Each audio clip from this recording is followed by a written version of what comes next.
Ano ang mangyayari sa content creator na nagnanakaw o nag-re-upload ng content ng iba? Alam mo ba na kahit viral ka, pwedeng mawala lahat ng yan sa isang click lang?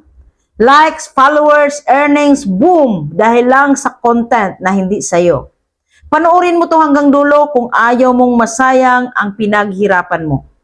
Maraming content creator ngayon ang nagmamadali kumita. May iba gumagawa ng sarili nilang content, pero mayroon ding nagnanakaw, nagre-re-upload o nagda-download ng video ng iba tapos ina-upload na parang kanila. Ang tanong, ano ang kapalit nito? At ano naman ang mangyayari sa tunay na may-ari ng content? Una, ano ang mangyayari sa content creator na nagnanakaw ng content? Una, copyright violation. Hindi porket na sa internet, libre na. Kapag hindi sa'yo ang video, audio o photo, may-ari yan. Pangalawa, account restriction. Baba ang reach, mawawala sa recommendation. Pwedeng ma-demonetize. Worst case, account disabled or permanently banned. Pangatlo, zero trust. Kahit lumaki ang page mo, walang brand na magtiwala. Walang legit na partnership at walang long-term income. Pang-apat, walang growth kasi ang ninanakaw hindi mo pinag-iisipan, hindi mo pinaghirapan, hindi mo kayang ulitin ang sarili.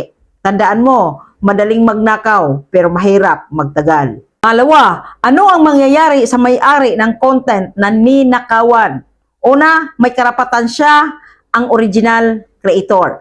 Pwedeng mag-report, pwedeng mag-copyright claim, pwedeng ipa-take down ang content.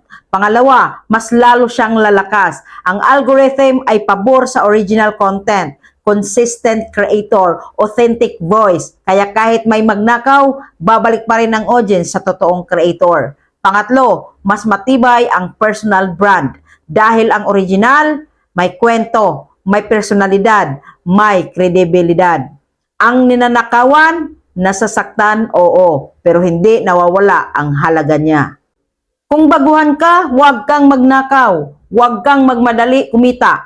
Mas okay ang mabagal pero totoo. Kaunti ang views pero sayo. Walang kita ngayon pero may kinabukasan. Mas mahalaga ang credibility kaysa virality. Hindi lahat ng viral ay blessing. Minsan warning yan. Kung gusto mong tumagal bilang content creator, piliin mong maging original. Piliin mong maging totoo. Piliin mong maging may prinsipyo. Dahil sa huli, ang content ay pwedeng manakaw, pero ang karakter, hindi. Sana may natutunan kayo. Like, follow, and share.